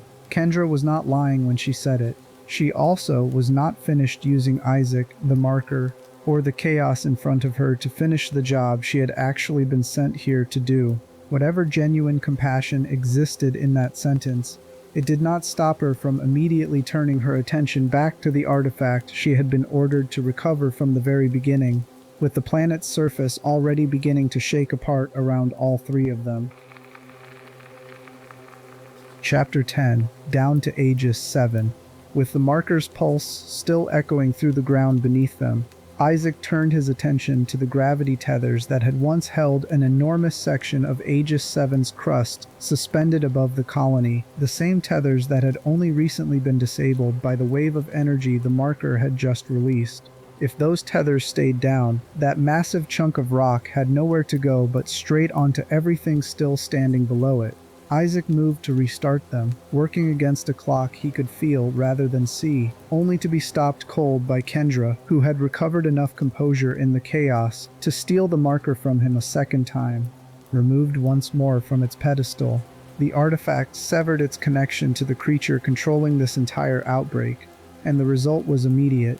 Without the marker relaying any kind of order or restraint, the hive mind became aggressive again, slamming its enormous bulk against the colony's remaining structure in an attempt to crush both Kendra and Isaac before they could escape with the very thing it apparently still needed returned. The two of them ran for the shuttle pad together, an engineer and the agent who had betrayed him twice already, united for these last few minutes purely by the fact that the alternative to running together was dying alone. That detail deserves a moment of its own attention before the fight that follows swallows it completely. People who survive acute, shared danger together frequently develop a kind of provisional loyalty toward each other that has almost nothing to do with whether they actually trust or even like the person beside them. The writer Rebecca Solnit spent years studying exactly this pattern across real disasters. From the 1906 San Francisco earthquake to Hurricane Katrina, documenting case after case in which ordinary strangers, thrown together by catastrophe, set aside grudges and self-interest with a speed that surprised researchers expecting the opposite. Solnit found that disaster, far more often than popular imagination assumes, tends to produce cooperation rather than chaos. Strangers sharing food, shelter, and risk with people they had no relationship with an hour earlier, simply because shared, immediate danger collapses the usual social distance between people almost instantly. Soldiers who barely know each other will risk their lives for a stranger in the same unit. Strangers trapped together during a disaster will cooperate seamlessly for the length of the crisis, then go their separate ways the moment it ends, sometimes without exchanging names. Proximity to shared death creates its own temporary bond, one that exists entirely outside of forgiveness, gratitude, or affection. Isaac was not running beside Kendra because he had decided to forgive her. He was running beside her because, in this exact moment, she was the only other living thing on this planet that wasn't trying to kill him, and the part of his mind running purely on survival instinct did not particularly care what she had done an hour earlier to get them both here. That bond was tested almost immediately. As the pair reached the shuttle pad, the hive mind erupted up through the loading platform itself, one of its massive tentacles catching Kendra and throwing her violently off balance. Isaac reached for her, calling for her to grab his hand, genuinely trying to pull her to safety despite everything she had done to him over the last several days. He was too late. Another tentacle came down before she could reach him, crushing her completely and ending whatever role she still had left to play in this story. There is something worth naming honestly about that gesture. The simple act of Isaac reaching out for a woman who had shot a man dead in front of him and forced him to watch someone he loved die twice. It was not strategic. It gained him nothing. It is the kind of instinct that survives underneath betrayal more often than people expect. The body reaching to save a life before the mind has finished deciding whether that life deserves saving. Isaac's failure to reach her in time says less about Kendra's fate being earned and more about how thin the line genuinely is between someone who has wronged you and someone you still cannot quite let die in front of you without trying. With Kendra gone and the marker now lying loose somewhere on that shaking platform, Isaac turned to face the creature directly for the first time since this nightmare began. The hive mind revealed itself fully here, a massive, segmented horror built from human remains, far larger than anything else encountered anywhere on this ship or this colony. It struck at him with sweeping tentacle slams that could end the fight in a single hit if he stood in the wrong place a second too long. Isaac, working entirely from the same engineering instincts that had carried him this whole way, focused his fire on a cluster of vulnerable points around its central mass, breaking down its ability to keep attacking one weak spot at a time, rather than trying to overpower the entire creature at once. As those wounds accumulated, more of the creature's vulnerable mass exposed itself, until Isaac finally found and destroyed enough of it to bring the entire thing crashing down, dead, its final cries trailing off across a platform that was already beginning to come apart beneath both of them. The fight ended just in time, with the gravity tethers still disabled and nobody left alive to restart them. The enormous chunk of Aegis VII's crust that the Ishimura had spent days extracting finally lost its hold entirely and came crashing back down onto the planet's surface. It struck with enough force to obliterate what remained of the colony below, along with whatever was still left of the outbreak that had consumed it. Isaac made it to the shuttle in the final possible seconds, lifting off the surface as the rest of Aegis VII's stolen crust slammed home behind him, sealing this entire disaster, finally and violently, back into the ground it had originally come from. For one suspended moment, it looked almost like an ending. It was not. A man who escapes a collapsing planet with an alien signal already imprinted directly into his mind does not actually leave the disaster behind him on the ground. He simply takes the next chapter of it with him. Chapter 11. Who profits from a haunted ship? Step back now from the wreckage and look at the full shape of how this disaster actually came together, because almost none of it required anything supernatural to set in motion. A corporation ignored a deliberate 200-year-old restriction on a piece of land because the resources sitting beneath it were valuable enough to justify the legal risk. A religious institution, built originally on a lie told by two men who murdered the person they later claimed as their founder, used its financial influence inside that same corporation to make sure its own believers held the key positions on the ship sent to retrieve whatever was found there. A government agency, aware on some level of exactly what these artifacts were capable of, sent a covert operative, not to warn anyone or evacuate anyone, but to make sure the object itself ended up back in the right hands once the dying was finished. 3 separate institutions, each with its own motive, each making a choice that looked small and defensible from inside its own walls. None of them needed to coordinate with each other to produce a catastrophe. They simply needed to fail in the same direction, at roughly the same time, without ever checking whether anyone else's failure was about to collide with their own. We have already met several real-world versions of exactly this failure earlier in this story.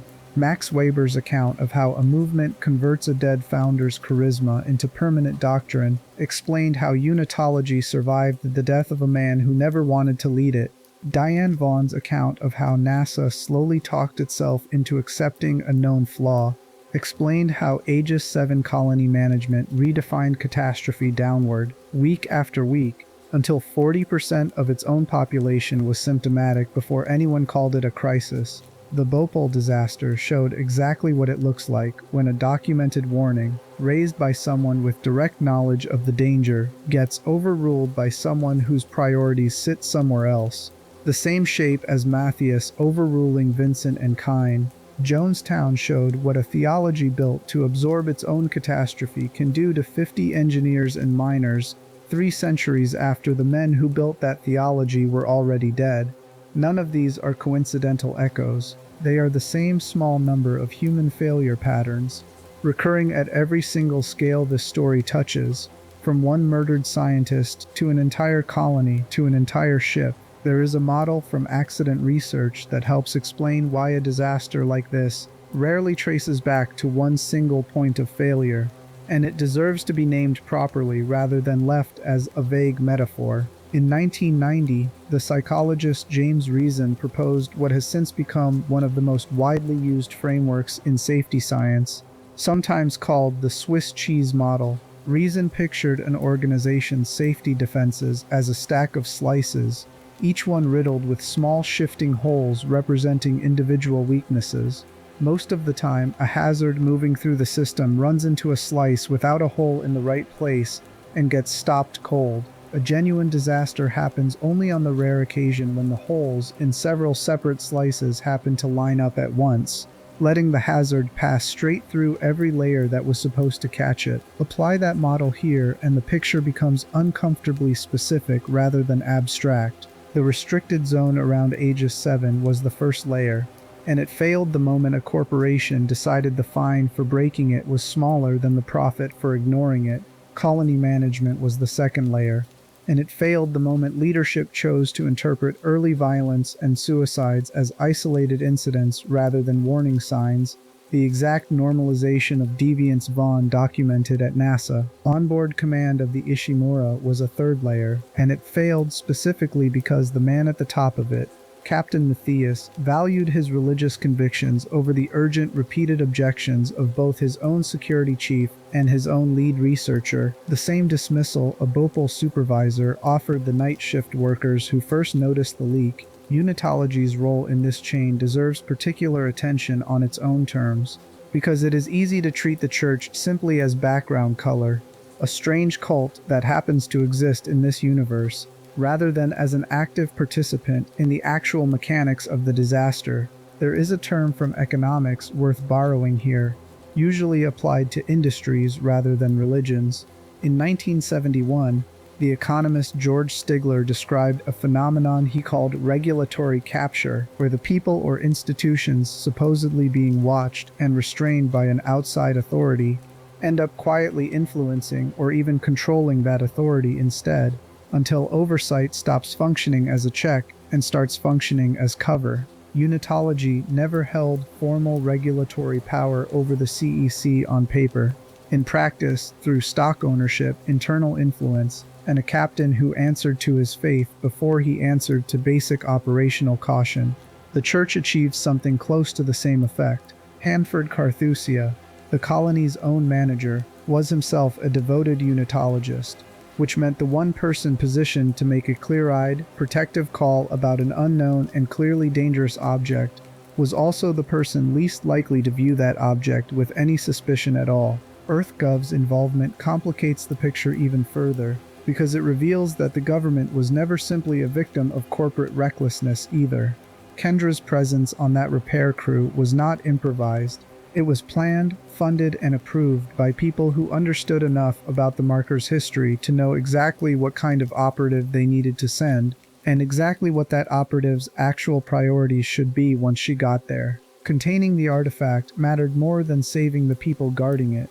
That is not a minor detail buried in one woman's backstory. It is a direct statement about how this government weighs human life against strategic assets, made by an institution that the public almost certainly believes exists to protect them first. The psychologist Jennifer Freyd has spent much of her career studying exactly this category of harm, separate from the kind of betrayal that happens between two individuals. She calls it institutional betrayal, the specific wrongdoing an institution commits against the very people who depend on it for protection. Whether through direct action or through failing to prevent harm it had every ability to foresee. Freud's research, originally developed studying sexual assault on college campuses, identified a recurring secondary harm she calls betrayal blindness, the way both victims and the people around them often refuse to fully register an institutional betrayal while it is happening, because clearly seeing it would demand a response most people are not in a position to give. The corporation betrayed its own workers by hiding the legal status of their assignment. The church betrayed its own followers by hiding what it actually knew about the danger they were walking into. The government betrayed an entire repair crew by sending someone whose actual mission was never their survival in the first place. None of these betrayals required malice in the cartoonish sense. They required only the much more common, much more human choice to protect an institution's interests slightly ahead of the individual people standing inside it, and a workforce too dependent on each institution to fully confront what it had just done to them. What ties all three institutions together is something quieter than malice, and arguably more dangerous because of how easy it is to overlook. In the late 1960s, the psychologists Bibb Latan and John Darley ran a series of experiments testing how quickly people would respond to someone in apparent distress, and found something that surprised even them. The more people who were technically present and capable of helping, the less likely any single one of them was to actually act, because each person assumed someone else, somewhere in the group, was already handling it or was better positioned to. They called this diffusion of responsibility, and it explains something crucial about every layer of command in this story. Matthias could tell himself the church's leadership knew more than he did about the marker's true nature, and that following their guidance was the responsible choice rather than the reckless one. Carthusia could tell himself that corporate leadership above him had already weighed the risks and approved the operation, which meant the decision was no longer his to second-guess. Hammond, further down the chain entirely, could tell himself that following protocol and completing the assigned mission was simply his job, regardless of how the mission itself had been authorized. Each person occupies a position where someone else, somewhere above or beside them, appears to be holding the actual weight of the decision. The exact same diffusion Latane and Darley documented among bystanders watching a stranger in trouble. Nobody in this story needed to be a villain for the disaster to happen. They mostly needed to be ordinary people, embedded in institutions large enough to let each of them believe, sincerely, that the real responsibility belonged to somebody else. It is also worth saying plainly that this was not the first time the Concordance Extraction Corporation had already lost a colony to exactly this kind of institutional failure. Years before Aegis VII, a separate accident known as the Wanat disaster destroyed 3 supply ships, an entire planet cracker, and a full CEC colony, all traced back to a single category of failure. Gravity tether systems pushed past their tested limits in pursuit of a faster, more profitable extraction timeline. The company absorbed that loss, made its public apologies, adjusted its training programs, and kept operating planet crackers within a few years as though the underlying appetite for cutting corners under financial pressure had been the actual problem solved, rather than merely the most recent symptom of it. Aegis VII was not an aberration for this corporation. It was a continuation, wearing a different cause of death, the same pattern Union Carbide repeated when its own Bhopal plant kept running for years on safety systems it had quietly stopped maintaining. This is the real spine running underneath everything covered in this story so far. The marker did not need to corrupt anyone from the outside to cause this much damage. It only needed to arrive inside a system already full of people and institutions willing to choose convenience, profit, faith, or strategic advantage over honesty. The moment honesty became inconvenient, strip the alien artifact out of this story entirely, and you are still left with a corporation that had already proven it would risk mass casualties for profit once before, a religion willing to protect its own founding myth at the expense of its followers' safety, and a government treating human lives as an acceptable cost for recovering a weapon it refused to explain to anyone standing near it. The marker simply gave all of that already existing rot somewhere new, and considerably more lethal, to grow. Chapter 12, where the story goes next. Isaac's escape from Aegis VII does not end this story. It only ends the part of it that takes place on one ship. The marker's blueprint, sitting quietly inside his own mind by the time that shuttle clears the atmosphere. Make sure of that. 3 years later, in 2511, Isaac wakes up in a hospital with no memory of where that time went. He is on the Sprawl, a civilian space station built out of the leftover wreckage of Titan, one of Jupiter's moons that an earlier planet-cracking operation had already torn apart. EarthGov has been holding him captive that entire time, studying the knowledge the marker imprinted into his mind back on that pedestal.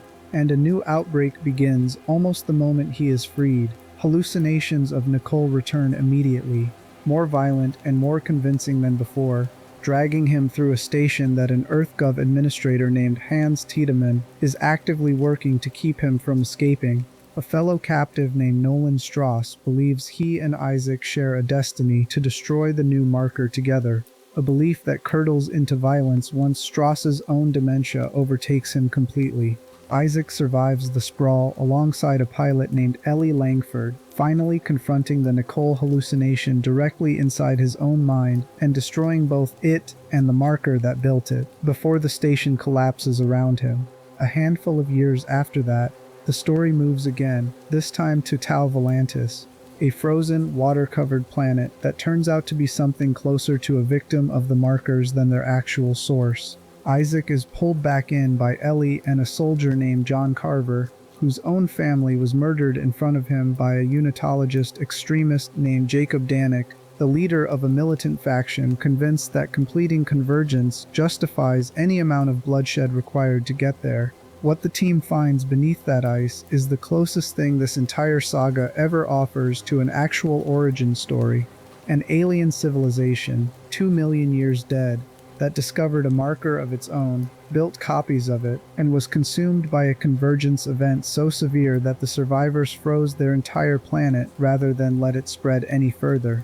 The frozen, half-formed creature left in orbit above Tau Volantis turns out to be only one of many such bodies scattered across known space, each one a brethren moon, each one calling out through every marker signal in the galaxy at once. The franchise's official chronology leaves Isaac's fate at the end of this chapter genuinely ambiguous, and it deserves to be named honestly as ambiguous rather than smoothed over into something tidier than it actually is. Depending on which piece of additional content you treat as canon, Isaac either survives Tau Volantis and reunites with Ellie, or survives just long enough to discover the Brethren moons already know exactly where Earth is and are already on their way there. A discovery that arrives with no resolution attached to it at all. Surrounding these three main games, the wider Dead Space media fills in gaps this script has already drawn on directly. The novel that opened this story, following Michael Altman 300 years before any of this, sits inside a small library of additional novels and comics, including one that follows EarthGov's later attempts to weaponize the marker's blueprint, and another that fills in the soldier Carver's life before Tau Volantis ever pulled him in.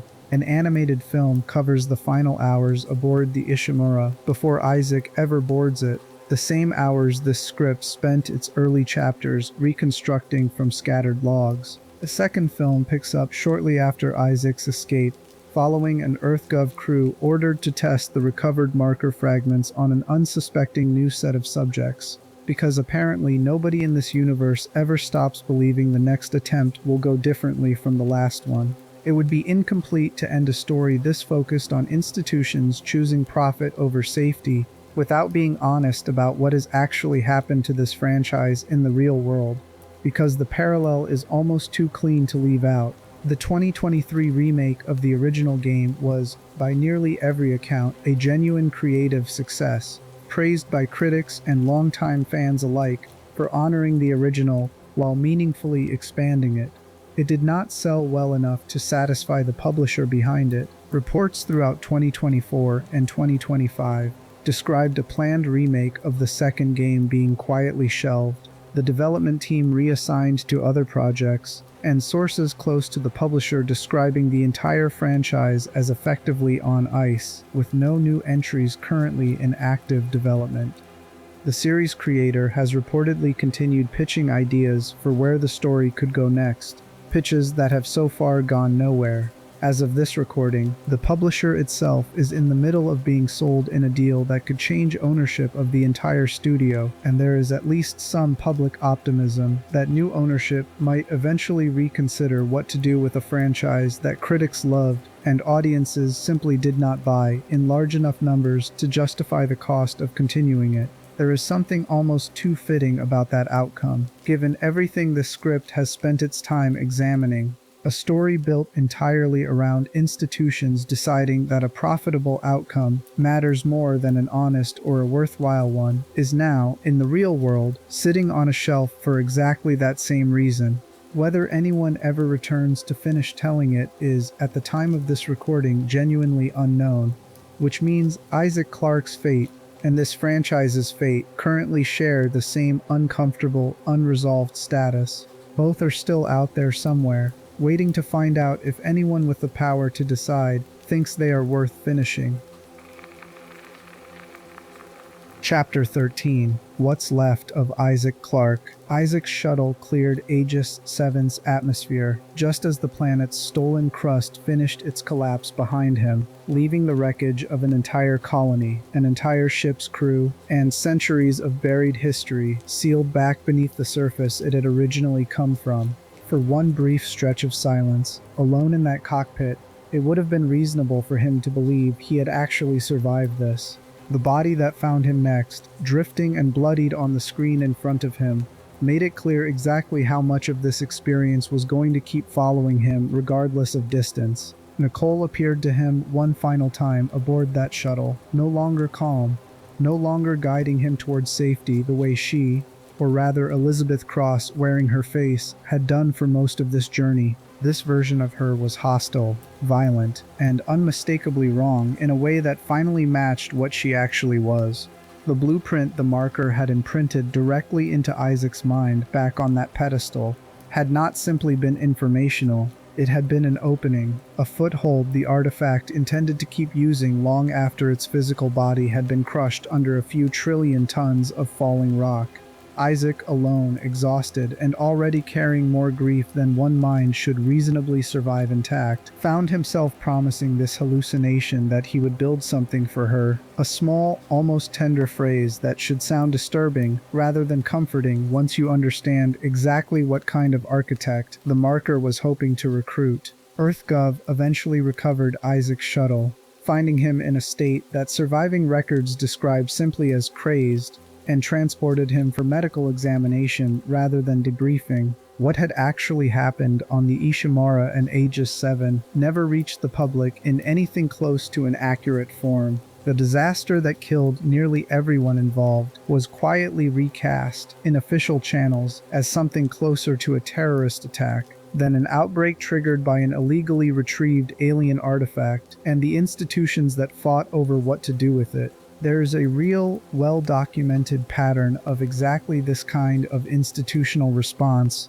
and it deserves to be named here rather than left as a vague gesture toward government dishonesty in general. In April of 1986, a reactor at the Chernobyl nuclear power plant in the Soviet Union exploded, releasing a radioactive plume far larger than the bombs dropped on Hiroshima and Nagasaki combined. Soviet officials knew within hours that something catastrophic had occurred. They did not evacuate the nearby city of Pripyat for roughly 36 hours, and they did not publicly acknowledge that any accident had happened at all until 2 days later, and only then because radiation monitors in Sweden, more than 600 miles away, had already detected the fallout drifting across their own border and started demanding an explanation. Even after the admission, official Soviet press releases reported radiation levels at a small fraction of what authorities already knew to be true, and the country's own leadership waited more than 2 weeks before addressing the public directly, using much of that address to accuse Western journalists of spreading lies about an event their own government had spent days actively concealing. Researchers who later studied the disaster's aftermath found that the same hierarchical fear of personal blame that had delayed the original evacuation order also shaped almost every decision about what the public would eventually be told, with officials at each level of the chain pushing the actual decision upward rather than risk being personally blamed for whichever choice came next. EarthGov's decision to recast the Ishimura disaster as terrorism follows the same basic shape for the same basic reason: the true story, an illegally retrieved alien weapon, a captain who brought it aboard against direct warnings, a government operative sent to recover the object rather than save the crew, was far more dangerous to the institutions involved than any replacement story they could manufacture instead. The same government that sent an undercover agent to recover the marker rather than warn its own crew was now the same government deciding what story the rest of humanity would be allowed to believe about what had actually happened out there, just as Soviet officials decided, hour by hour, exactly how much of an exploded reactor the rest of the world was permitted to know about. This is worth sitting with for a moment before closing this story out, because it completes the same pattern traced through every earlier chapter. Stevens and Markoff rewrote Michael Altman's death into a founding myth 300 years ago. The CEC rewrote an illegal mining operation into a routine resource recovery mission. Now EarthGov rewrote a mass casualty event involving alien technology into a containable, explainable act of terrorism, simply because the real explanation was far more dangerous to the institutions involved than any lie they could replace it with. Every single layer of power in this story has now demonstrated at least once that it would rather control the story than tell the truth about what actually happened, the same instinct that kept a Soviet premier silent for 2 weeks while a reactor burned in plain view of an entire continent's worth of radiation monitors. Isaac survived all of it, technically. He survived the Ishimura, the colony, the hive mind, and a betrayal delivered by nearly every institution that was supposed to be protecting him through this entire ordeal. What he did not survive was the version of himself that existed before any of this began. The man who boarded the Kellyan chasing one final chance to apologize to the woman he loved, left Aegis VII carrying her death, her killer's death, and an alien signal quietly waiting somewhere inside his own mind for the right moment to start using him again. That moment, and everything that follows from it, belongs to a different story entirely. What matters here, at the end of this one, is simply this: an engineer went looking for one person he loved, found out she had already been gone the entire time he was looking, and still managed to walk away from a planet that killed almost everyone else who set foot on it. Whether that counts as survival, or simply as the next stage of something the marker started long before he ever arrived, is a question this story leaves entirely, deliberately open. The lights on that shuttle dim as it pulls away from what's left of Aegis VII, carrying one exhausted man and whatever is now quietly living inside his own head out into the dark,